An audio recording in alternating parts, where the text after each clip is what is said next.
Bonjour à toutes, j'espère que vous allez très bien. On se retrouve aujourd'hui pour une nouvelle vidéo. Alors je vous précise que dans les prochaines semaines, le cadre va beaucoup changer parce qu'en fait je viens à peine de m'installer, j'ai pas du tout terminé mon emménagement. Il manque plein de petites choses, enfin bon. Pour l'instant, le fond est très fade. Le temps que je finisse mon salon, là derrière il y aura des moulures, enfin bref, il y a plein de petites choses que je voudrais faire. Et peut-être que plus tard, je me ferai un petit coin dans ma chambre avec ma coiffeuse et tout, et que du coup vous aurez un fond un petit peu plus agréable. Enfin bref, le sujet du jour, est-ce que je regrette de m'être mariée à 20 ans? Aujourd'hui, on va parler du mariage, mais surtout du mariage jeune. En réalité, cette vidéo vous correspondra peu importe votre âge, mais la différence c'est qu'à 20 ans, on est beaucoup plus naïve, beaucoup plus insouciante. Forcément, il y a certaines choses auxquelles il faut être davantage vigilante parce que évidemment à 30 ans, 40, 50 ans on a plus d'expérience. Mais voilà, si vous comptez vous marier prochainement, cette vidéo est faite pour vous, même si vous êtes déjà marié, si vous êtes fraîchement marié, et si vous voulez aussi peut-être rassurer vos parents, parce que je sais qu'il y a souvent des parents qui s'opposent au mariage de leurs enfants parce qu'ils ont peur par rapport à l'âge, etc. Ils s'inquiètent, chose que je peux totalement comprendre. Et bien vous pourrez leur montrer cette vidéo sans problème puisque je vais aborder ce point là aussi. Petite précision, je parle du mariage une fois que l'on habite ensemble.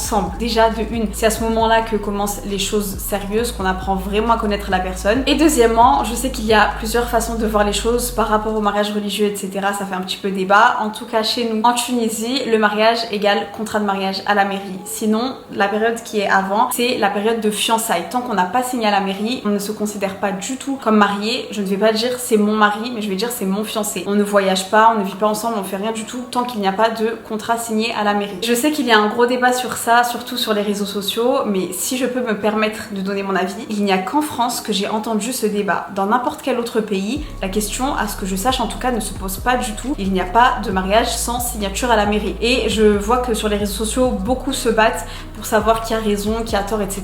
Même les savants et les imams vous disent d'aller signer à la mairie. Donc, où est le problème? Il y a des personnes qui sont convaincues qu'il ne faut surtout pas signer à la mairie, et on va entendre aussi que les lois de la République ne doivent pas passer avant les lois de Dieu. Sauf que, je suis désolée, mais même dans les pays musulmans, les gens se considèrent mariés une fois qu'ils ont signé à la mairie. Et en plus évidemment, ce sont les femmes qui sont perdantes dans ce genre de situation. Donc allez signer votre contrat à la mairie, ça ne vous coûte rien du tout, parce qu'il y a des personnes qui vont jouer sur le fait que oui, on n'a pas d'argent pour faire la fête. Vous n'êtes pas obligé de faire une fête pour que le mariage soit valide. Par contre, allez signer votre contrat s'il vous plaît. Même quand vous allez dans un pays musulman, vous ne pouvez pas aller à l'hôtel si vous n'avez pas de contrat de mariage. Il y a 2 ans de ça, je suis allée en Tunisie avec mon mari, j'avais pas pris mon livret de famille et ma carte d'identité n'était pas encore à jour, il n'y avait pas encore mon nom d'épouse dessus. Du coup, on n'a pas pu aller à l'hôtel par exemple. Mais tout ça pour vous expliquer que même dans les pays musulmans, ça ne compte pas. Il n'y a pas d'histoire de mariage religieux ou je ne sais pas quoi sans la signature à la mairie. Il y a tellement d'exemples de femmes qui se sont retrouvées dans des situations hyper compliquées. Tout ça pourquoi? Parce qu'elles n'ont pas signé leur contrat à la mairie. Et d'ailleurs, j'ai entendu il n'y a pas très longtemps qu'il y avait ce même fléau chez les chrétiens. J'ai entendu ça sur TikTok. C'est une fille qui expliquait du coup que beaucoup se sont mariés religieusement. Ils appellent ça le mariage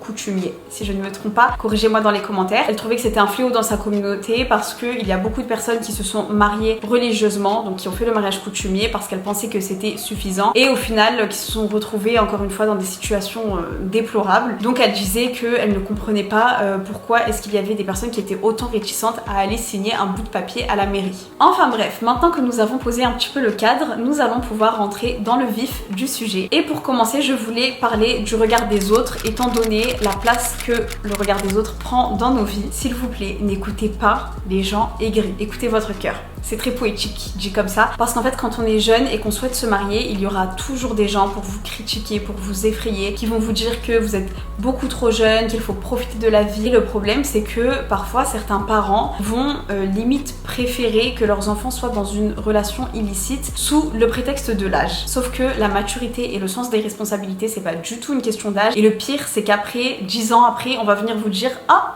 bah c'est pour quand le mariage? Faites comme vous le sentez et comme vous pouvez surtout, parce qu'il y a un point quand même qu'il faut aborder. Là je ne vous dis pas de partir à l'aventure sans réfléchir. Je parle bien sûr dans le cas où l'homme a les épaules pour veiller au confort et à la sécurité du foyer. Ne vous précipitez pas si c'est pour partir et vivre une vie totalement instable. Dans ce cas-là, on est d'accord, vaut mieux attendre que monsieur ait sa situation ou que vous deux ayez votre situation, peu importe. Mais voilà, généralement il y a beaucoup de personnes qui pensent pouvoir vivre d'amour et d'eau fraîche. Pas du tout, l'argent c'est un sujet très très important dans le mariage. mariage. Je sais que tout est relatif et que vous allez me dire que oui, il n'y a pas que l'argent, etc. Mais en fait, à force de dire il n'y a pas que l'argent, il y a des personnes qui vont négliger cet aspect-là et qui vont croire pouvoir vivre voilà, très facilement. Non, l'argent c'est quand même un point important et notamment monsieur doit veiller à ce que vous ayez une vie confortable, que vous soyez en sécurité, que vous ayez de quoi boire, manger, vivre. Je sais qu'il y a des personnes qui n'aiment pas trop ce genre de discours, qui vont dire que oui, la femme aussi peut payer, etc. En vrai, vous faites comme vous voulez. Là, je vous parle vraiment en termes de responsabilité religieuse. C'est quand même à l'homme de gérer ce genre de choses. Donc, c'est pour ça que je donne le cas où l'homme a les épaules pour gérer le foyer, etc. Ensuite, n'écoutez pas les gens défaitistes et les gens qui ont eu le cœur brisé. Alors, vous pouvez les écouter pour avoir peut-être des petites expériences, mais il y a des personnes qui sont un petit peu dans l'abus. Voilà, ça aussi, je vous parle de ce que je vois sur les réseaux sociaux. Il y a des personnes qui vont diaboliser le mariage et qui vont dire qu'ils trompent tous, que ce sont tous les mêmes, qu'il ne faut pas que vous vous mariez parce que vous allez souffrir, que vous êtes mieux chez vos parents. Alors, je sais que nous sommes dans une génération dans laquelle les rapports hommes-femmes sont assez compliqués. La tromperie n'a jamais été autant accessible et banalisée qu'à notre époque, mais il existe encore des femmes et des hommes bien. Voilà. Après, évidemment, on ne peut pas nier l'existence des menteurs, manipulateurs, trompeurs, etc.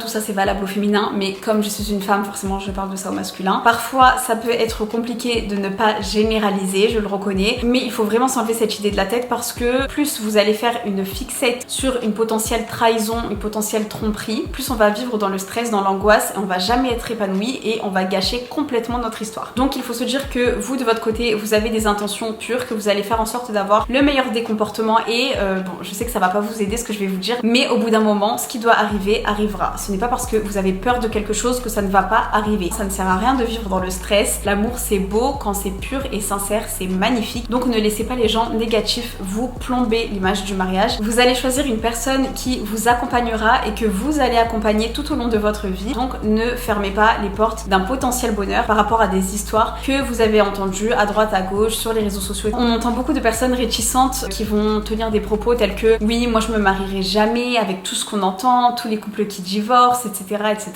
Sachez qu'il y a quand même beaucoup plus de couples épanouis et heureux que de couples qui finissent mal. Mais bien sûr, ça c'est la nature de l'être humain, on va toujours davantage remarquer le négatif que le positif.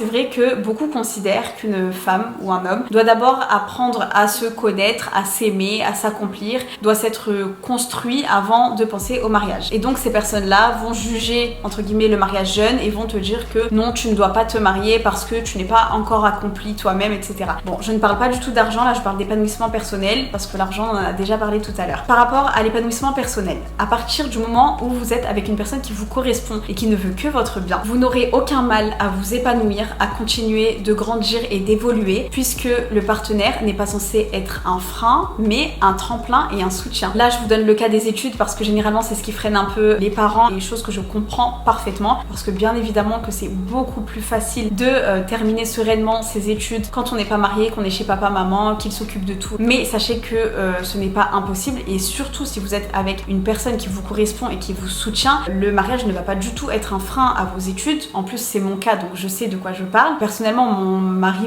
du coup, me soutient totalement dans mes études. Carrément, il est encore plus motivé que moi. Il y a eu plein de fois où j'ai eu envie d'arrêter. J'étais vraiment fatiguée émotionnellement. Je trouvais que j'avais beaucoup de travail, etc. Et c'est le premier à être derrière moi, à me soutenir, à me dire de continuer. Le mariage, c'est fait pour se compléter. On ne cherche pas une personne parfaite parce que nous-mêmes, nous ne sommes pas parfaits. Donc ça sert à rien d'attendre de tomber sur le prince charmant qui est idéal sur tous les points, qui a toutes les qualités du monde, qui n'a aucun défaut. Parce que ce qui compte, c'est de se correspondre. Parfois, vous allez avoir deux personnes l'une face à l'autre qui sont au top. Les deux, elles ont plein de qualités, des personnes très respectueuses, pieuses, gentilles, toutes les qualités du monde. Mais en fait, ça matche pas parce qu'elles ne se correspondent pas. Donc c'est pour ça que voilà, ça sert à rien d'attendre la personne parfaite. L'objectif, c'est vraiment de se correspondre. Attention aussi à l'obsession qu'il y a autour du mariage. Faites attention à ne pas vous marier juste pour obtenir le statut de la femme mariée parce qu'il n'y a rien de bon dans la précipitation. Parfois il y a des personnes qui vont voir tout leur entourage être épanoui en ménage, qui vont voir toutes leurs copines se marier, etc. Donc elles vont avoir envie de se marier et elles vont précipiter les choses sans être forcément sûres de la personne qu'elles ont en face d'elles. Faites attention à ne pas être négligente parce que la négligence peut vous tomber dessus plus tard. Ne tombez pas sous la pression des phrases du type « Ah bah si tu continues comme ça, tu finiras avec des chats ». Entre nous, il vaut mieux finir avec des chats que finir dans un mariage malheureux. Alors là, ce que je vais vous dire, c'est très important parce que ça a sauvé beaucoup de personnes qui allaient se marier avec des personnes plus ou moins mal intentionnées. Quand on rencontre une personne, dites-vous qu'on joue entre guillemets la comédie. Enfin, c'est même pas la comédie en réalité parce que c'est totalement involontaire, mais ce que je veux dire, c'est qu'on va faire en sorte de montrer le meilleur de nous-mêmes, et c'est pas forcément être manipulateur ou quoi que ce soit, mais on va faire en sorte d'avoir le meilleur des comportements, les meilleures attentions, et forcément petit à petit les défauts vont commencer à apparaître, des défauts qu'on ne peut pas dissimuler parce que c'est totalement naturel. Sauf que certains et certaines vont faire en sorte que leurs défauts et leurs travers ne soient jamais repérables jusqu'au mariage. Et pourquoi est-ce que ces personnes vont cacher leurs défauts? C'est dans l'objectif de bloquer la personne parce que ils savent très bien que là on parle pas du tout de petits défauts, on parle vraiment de perversité, de tromperie, etc. Et mettez-vous bien quelque chose dans la tête, c'est que n'importe qui, même le pire des criminels, d'accord, peut être d'apparence gentil et parfait. Et c'est là qu'intervient la prière de consultation. Je vous jure que ça a sauvé tellement de personnes. J'ai entendu mais tellement d'histoires et je me dis mais si ces personnes-là n'avaient pas fait leur prière de consultation, comment est-ce que ça se serait terminé? Parce qu'en fait vous avez beau faire toutes les enquêtes du monde concernant la personne que vous avez en face de vous, notre créateur est le seul à connaître le contenu des cœurs, donc ça ne sert à rien de se tracasser avec les imagine s'il est comme ci, imagine s'il est comme ça. Faites votre prière de consultation et vous verrez que tout sera bizarrement clair. En fait, c'est trop bizarre, mais il faut l'avoir fait pour le comprendre. Plein de personnes, après avoir fait la prière de consultation, ont découvert des choses qu'elles n'auraient jamais pu soupçonner avant. Deuxième chose qui est indispensable à faire avant le mariage, c'est de crever l'abcès de tous les sujets tabous que vous pourriez être amené à rencontrer durant le mariage. Et notamment l'argent. Parlez de l'argent au maximum. Là, vous allez me dire, oui, mais t'es matérialiste, il n'y a pas que l'argent dans la vie. Croyez-moi, l'argent fait des dégâts dans les couples. Posez-vous un maximum de questions par rapport à ça, parce que l'argent dans un couple peut être une source de problèmes si les choses n'ont pas été mises au clair dès le départ. Ça peut être très problématique. Vous pouvez vous poser des questions par exemple telles que comment est-ce que tu dépenses ton argent, quelles sont tes priorités, est-ce que tu as des projets à l'avenir qui demandent de gros investissements. Pour notre cas, on était sur la même longueur d'onde concernant l'entrepreneuriat, on voit tous les deux les choses de la même façon, donc forcément ça a facilité beaucoup de choses. Au bout de 3 ou 4 mois après s'être rencontrés, on avait lancé déjà notre premier commerce en ligne, chose que je n'aurais pas pu faire évidemment si j'avais été avec une personne qui était un petit peu réticente par rapport à l'entrepreneuriat, etc. Voilà, il y a des sujets qu'il faut aborder en amont parce que moi je me vois entreprendre dans ma vie, j'aime l'entrepreneuriat, lui aussi, donc ça a matché directement. Parler de tout ce qui concerne les tâches ménagères, les enfants, combien, à quel âge, quand, les études, le travail, la religion, il y a un tas de sujets à aborder. Balayer un maximum de sujets pour voir un petit peu le point de vue de l'autre, comment la personne pense, comment elle réfléchit. On va aborder du coup un dernier point qui est l'épreuve entre guillemets de la première année de mariage. Déjà, on va préciser ce qu'est une épreuve. Les épreuves dans un couple, ça va être la fatigue, l'argent, les aléas de la vie, les maladies, la vieillesse, mais ça ne va pas être la violence, qu'elle soit physique ou verbale, le manque de respect, la manipulation, la tromperie, etc. Ce ne sont ni des épreuves ni des défauts, mais des red flags. Ok. Le mariage, c'est vraiment un équilibre qu'on trouve avec le temps. Il faut être solide et très patient parce que vous avez beau être le couple le plus amoureux du monde, forcément attendez-vous à une petite phase d'ajustement au début du mariage, surtout si vous avez de forts caractères, parce que forcément deux personnes qui n'ont jamais vécu ensemble et qui doivent cohabiter en sachant qu'elles n'ont pas les mêmes caractères, les mêmes habitudes, etc. Bah forcément c'est un petit peu compliqué. Petit exemple que j'aime bien donner concernant les frères et sœurs, si vous avez des frères et sœurs vous savez de quoi je parle, on se connaît depuis toujours, c'est notre sang, c'est notre cœur, c'est notre chair, c'est tout. On les aime de tout notre cœur et on a toujours été habitués à vivre avec eux depuis des années et pourtant on se dispute. Ça nous arrive de ne pas nous entendre et de nous prendre la tête sur des choses totalement futiles. Pourtant vous avez toujours vécu avec cette personne, donc dites-vous que c'est d'autant plus normal lorsque vous allez vivre avec une personne que vous ne connaissez pas depuis des milliers et des cents, avec qui vous n'avez jamais vécu. Logiquement, il y aura une petite phase d'ajustement qui n'est pas très grave. Faut pas se dire que oh là là, on s'entend pas dès le début de notre mariage, etc. Le plus important pendant cette période, c'est la patience et le respect. Et vous verrez que petit à petit, tout va rentrer dans l'ordre. Vous allez prendre vos marques, vous allez vous habituer à l'un et à l'autre parce que c'est vrai qu'on n'en parle pas souvent, mais c'est très compliqué de passer du tout au tout en fait, de vivre avec ses parents et du jour au lendemain se retrouver vivre avec pas un inconnu parce que voilà, vous avez choisi votre mari,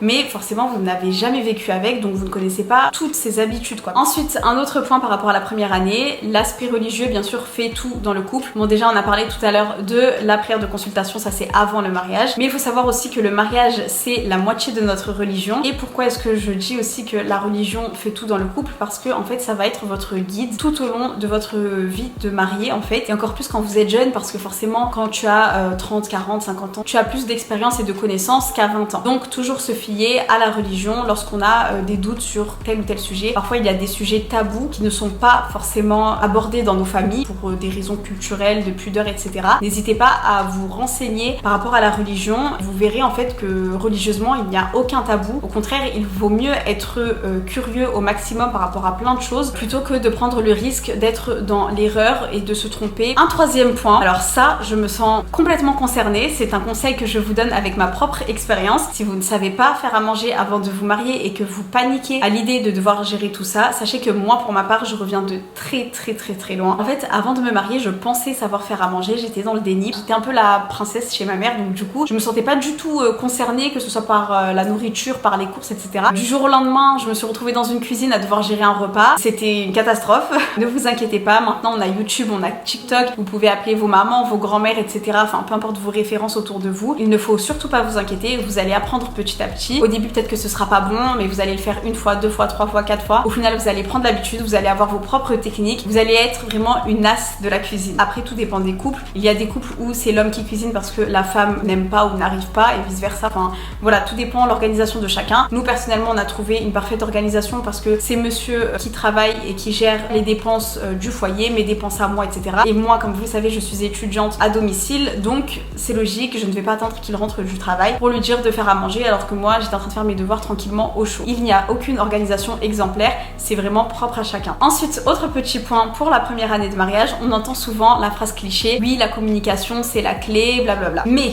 la communication ne sert strictement à rien si on n'a pas un minimum d'empathie. En fait c'est facile de communiquer parce que même crier c'est communiquer en vrai, mais est-ce que c'est une bonne façon de le faire? C'est vraiment la compréhension qui est la clé, parce que communiquer c'est facile mais il faut communiquer correctement et faire en sorte surtout que l'autre intercepte correctement le message, donc le transmettre avec douceur et bienveillance. Et l'autre en face doit aussi être un minimum humble et doit pouvoir se remettre en question et se mettre à la place de son partenaire surtout. Un autre conseil aussi, n'ayez pas peur de dire ce que vous ressentez au fond de vous. Souvent on ne se sent pas entendu, mais ça peut être aussi de notre faute parce qu'on n'a pas fait en sorte de se faire comprendre. Vous voyez ce que je veux dire? Parfois on peut être blessé par rapport à certaines choses, on a honte de le dire parce qu'on se dit que c'est rien, que c'est nous qui sommes trop sensibles, etc. Mais pas du tout. Tout ce que vous avez à extérioriser, il faut l'extérioriser. C'est très mauvais de garder les choses pour soi parce qu'après vous allez tout accumuler et ça explose. Et il n'y a rien de bon dans l'explosion.